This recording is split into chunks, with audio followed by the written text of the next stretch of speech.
dajale tey ñun askanu Cité Avion yëpp ñoo fi bokk daje am ay problème yoo xam ne ñun askanu Cité Avion dañ koy jànkonte dañ doon jànkonte ak inondation avant lii di ñu dab waaye tey li ñu fi dajale dañoo déclenché fii miiru camp bi tracé ko mu indi mu taw ndox mi daj màbbee ci miiru camp bi ñëw dugg ci biir quartier bi yàq fi loo xam ne lu tolloog 1000 kër yoo xam ne dañoo indi nañ ci biir quartier seen i bagages yëpp yàqu ñu am ay dégâts matériels yu bëree bëri biñ ko defee nag ñun waa quartier bi yëpp ñu dajaloo ne bu fekkee dañ fay dajale population bi dajale mën na am ay débordement ñu tànn ñenn ci quartier bi mooy 8 délégués de quartier yi nga xam ne dafa nekk ci biir quartier ak bàjjanu gox yëpp ñu tànn benn délégation ñu def ay réunion ne nañu daje tey pour def benn point de presse alerter l'État parce que balaa ngay déclencher dara wala nga di ko tracer war nga mën a prévoir dégâts yi nga xam ne war na ko mën a def avant loolu ñu ñëw nag tey ak ci tous les délégués de quartier ak tous les responsables de quartier ak président ASC ak notable yi nekk ci quartier yëpp ak association yi nekk ci quartier bi yëpp pour wax ak état ci lii nga xam ne moo am fii ci ginnaaw mu jël ci ay responsabilités yu teel parce que askan Ouakam ñu ngi ciy sonn population bi ñu ngi ciy sonn on a assez de plus de 10 ans boo xam ne toog nañ fi quartier bi amul dara lu jëm ci wàllu inondation dañ koy wax tamit parce que bu fekkente ne dem nañ ba ne def nañ 750 milliards ci inondation Cité Avion di inondé depuis 2012 ba léegi état jëlu ci benn acte benn kon tey jii bu ñu demee ba 16 mois des ci pouvoir bi ñu dem ñun continuer waat di déclencher waat fii muy duggaat ci biir askan wi di yàqalaat askan wi yàq boo xam ne inaccessible contre ñu état xeex ak moom mais bëgg nañ préfet ak gouverneur ak tous les ministres conseillers concernés yi nga xam ne ñoo concerné li ñuy jóg ci daar dina am ñu ciy wax nag Ablaye Mbaye dina ci wax ci olof Mohamed Fall dina ci wax ci français suñ paree ñu tëjee ko foofu parce que point de presse la ñuy def bu fekkente ne état bi jëlu ci ay responsabilités nag ñun dañuy penser en beneen acte bu acte bi ñuy pensé nag bëgguñu egg ak ñoom foofu parce que li ñu bëgg mooy ñun ay sénégalais lañ dëkk ci biir réew mi diggante Almadies ak Mermoz bu ñu ci amee quartier bu mel nii di indonee nii képp ku ko xam-xam nga ne jaaduwul ay sinistré ñoo fi nekk am na ñoo xam ne waxuma sax seen i bâtiment lañ amoon di ko tabax seen i ciment dafa yàqu seen i saaku ceeb yàqu seen i yëre yàqu seen i matelas yàqu seen i chambre à coucher yàqu boobu ba léegi gis ñu benn réaction buñ ko wax bi mu tawee ak léegi def na pendant une semaine benn réaction amul dañuy interpeller état interpeller le gouvernement bi pour ñu jël ci ay mesures daar yoo xam ne askan wi ñu ngi koy xaar bëgguñu ñu ñëwaat mukk askan wi génn di def ay débordement loolu moo tax ñu teel a ñëw def benn point de presse alerter l'État ma ne alerter l'État jërë ngeen jëf. ñu ngi leen di nuyu yéen presse bi di nuyu suñu délégué de quartier yi di nuyu population Cité Avion bi nga xam ne tey teew nañ fi bu ñu waxee teew nañ fi tey waroon na mbooloo bi waroon na gën a ëpp lii mais tey fu ñu bañoon débordement ak jafe-jafe am fi parce que naqar bii nga xam ne moo tiim waa Cité Avion jéggi na daw kenn mënu ko expliquer moo tax ñu ne woon en toute responsabilité nañ jël ñi nga xam ne ñoom la Cité Avion yebal pour ñu ñëw waxtaan lancer une alerte waxtaan ak état bi waxtaan ak ñi nga xam ne ñooy autorités yi fi nekk ginnaaw li ñu nemmeeku si forte pluie yi nga xam ne am na fi taw bu jéggi daw bi nga am na fi ajjuma 5 août ñu nemmeeku ne luñ musul woon gis Cité Avion pendant 30 ans moom lañ fi gis ñu gis ne lu ban bu jéggi daw ak ndox bu jéggi daw dugg na si kër yi causé fi ay dégâts yoo xam ne kenn mënul wax nan la toll li waral loolu nag bi ñu nemmee ko ñu xam ne terrassement bi nga xam ne ñu ngi koy gis ci espace bi ngeen gis fii moom moo waral loolu parce que tey jàpp nañ ne président Macky Sall bu déclassé site bi am ñu ma ko jegleel tey ñu war a def benn étude bu war a nekk étude environnementale comme ni ko code des collectivités locales et civiles waxee war nañ saytu lan la mën a indil ci jeexital ci population bi ñu xam ne loolu defuñu ko donc ñu jàpp ne ñi nga xam ne ñoom ñoo fi nekk askan bii nga xam ne moom moo ëpp doole fii yitteelu leen te ñun tëg day toog ne loolu ñun duñ ko seetaan Cité Avion dañ ko yàgg fàtte ci li nga xam ne mooy dëkk bi yàgg ko fàtte ci lépp donc tey dañuy alerter di le président Macky Sall bi nga xam ne moom moo déclassé cette zone là mu andil ñu ay solutions adéquates tey Cité Avion am nañ assez d'expertise ñi nga xam ne suñuy ingénieur ak suñu nit ñi nga fi nekk bi ñu waxtaanee trouvé nañ solution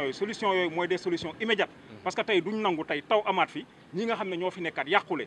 tey am na ñoo xam ne yàqule nañ ay chambre à coucher am na ñoo xam ne yàqule nañ ay meubles am na ñoo xam ne yàqule nañ loo xam ne mënuñu ko wax tey bu ñu ko estimé dégâts yi mat na si ay tonnu mbalit yoo xam ne dañ ko for sànni ko si matériel yu baax donc loolu nag population bi dañ ne duñ ko nangu te bés bu fi taw bu mel nii amaatee te gisuñu réaction autorité yi am donc nit ñi dinañ génn def lu ñuy def menacé wuñ nag mais dañuy alerter parce que tamit tey sa bopp ma la gënal du bañ naa la Cité Avion sonn nañ Cité Avion dañ ko fàtte si lépp tey lu toll nii 55 000 habitants maanaam boo jëlee ñetti pàcc si Ouakam benn pàcc bi fii la ñuy yeewoo amuñu centre de santé amuñu marché amuñu infrastructure de base amuñu dara li nga xam ne moo ñu gën a yitteel mooy assainissement ak drainage des eaux pluviales aussi amu fi ñun nag dafa doy il faut que l'État réagisse il faut que l'État reconsidère population Cité Avion ñun nag ay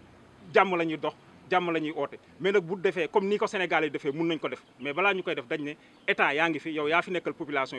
bi sonn nañ population métti nañ am na ñoo xam ne tey seen dund yi ñu amoon pour ñetti at ñaari weer ñetti weer dundoo yàqu na te vraiment nit ñi jaaxle nañ nit ñi sonn nañ donc tey dañuy oo le président Macky Sall si loolu ñun nag dañuy sant di gërëm aussi suñu maire bi nga xam ne affaire yi bi mu amee ba léegi guddeeg bëccëg mu ngi di au sauver de la population mu ngi ñuy nemmeeku mu ngi ñëw di def loo xam ne sax tey maire yi fi xamoon yëpp daaw ñu ko def di yéeg di dugg si ndox bi di def lépp mais tamit tey moyens yi mu am mënu ko permettre mu régler cette situation xam nañ ne bu amoon moyens yooyu tey duñu yéeg si fii donc l' état central la ñuy oo pour que mu jël ses responsabilités face si catastrophe bi nga xam ne mu ngi am cité avion pour ñu régler solution yi balaa leneen loo xam ne ñun ñi duñ ko rafetlu di am donc tey loolu moom moo dajale woon ñu ñëw si turu chef de quartier yi si turu population cité avion wax na xar boobu métti lu ko pour ñi ko dégg gaaw a réagir parce que temps bi compté wuñu maam yàlla bi taw kenn du xar fan lay xaar donc taw boobu balaa muy amaat ñu jël les mesures temporaires régler ñu situation bi balaay beneen jëyee di fa amaat donc loolu moom mooy tax ñu ngi leen di sant di leen gërëm li ma fi indi mooy li nga xam ne moo impacté quartier bi te ma bokk ci ñi nga xam ne dañ leen a élire ci biir quartier bi kon jàmbat lu fi mën a am ci adduna rek war naa xam jàmbat loolu la au lieu que ma di ko seetaan feneen wala leneen di ci am kon bu mbir mu mel nii amee ñoom ñu taxaw fi même bu ma waxul sax war naa ñëw xool li ñuy wax di déglu li ñuy wax di xool li nga xam ne moom moo am loolu mooy samay tànk fii waaye nag comme nii ko xale yi waxee wax dëgg ak yàlla population bi sonn nañu ah newuñu nag defuñu dara maire moom Abdoul Aziz ñoo ngi koy gërëm ñoo ngi koy sant waaye nag fi mu mën a yem rek foofu la mën a yem ñun délégué de quartier yi nag ñun la ñu dénk quartier bi ala kuli aat bi ndox mi taw kenn ku ci nekk da ngaa dugg ci biir taw bi gis situation yi ni mu demee waaye mënuñu ci dara ñuy ñaan nag état nañ ci jóg dimbali ñu bu baax a baax a baax a baax ci li nga xam ne moom moo xew ndax tey jii bu ñu yónnee woon fii di seet si nit ñi ci délégué de quartier yi la ñuy jóg ñëw gis leen di leen laat lañ moo xew bu ñu fa demul kon duñu mën a wax nit ñi li xew il faut que ñu ñëw gis leen ñëpp xam ne ñëwuñu fi pour xeex kenn ñëwuñu pour lenn waaye am nañ lu ñu métti bëgg ku ñu ci dimbale état nañu dimbale bu baax surtout le président Macky Sall nañu dégg bu baax a baax a baax xam nga doon na ko jot xam nga doonu ko jot cet avion amuñu dara ci coono rek la ñu dëkk du dara lu ñu am même ndox mu doy sax ndoxum naan sax amuñu ko bu doy wallahi lazim lii may wax ñi nga xam ne ñoo dëkk ci kaw montagne beeg yeneen côté yi xam nañu loolu yi kon ñoo ngi ñaan état mu dimbali ñu di remercier nag Abdoul Aziz ndax nag wax dëgg ak yàlla def na li mu mën waaye nag ndox mi kenn mënu koo arrêté ak say loxo mu ngi ci biir taw bi sol ay bot lu nekk otom pan na ci biir ba dañ ko obligé di ko pousse ñun ñii ñoo ko doon pousse kon ñoo ngi leen di gërëm yéen journalistes yi nga xam ne yaakaar nañu ne bu ñu waxee da ngeen àggale suñu kaddu fu mu mënul woon a àgg ndax bu dul woon yéen rek kon kaddu gi di mën a àgg waaye am nañ yaakaar ne lii ñuy wax dana dugg ci nopp kuy dégg nag boo déggee lii xanaa da nga ñëw nag jàkkaarloo wala nga convoqué quelques responsables mu mën a wax ak ñoom loolu yaakaar naa ne moom moo di woon suñuy tànk asalaamaaleykum wa rahmatullah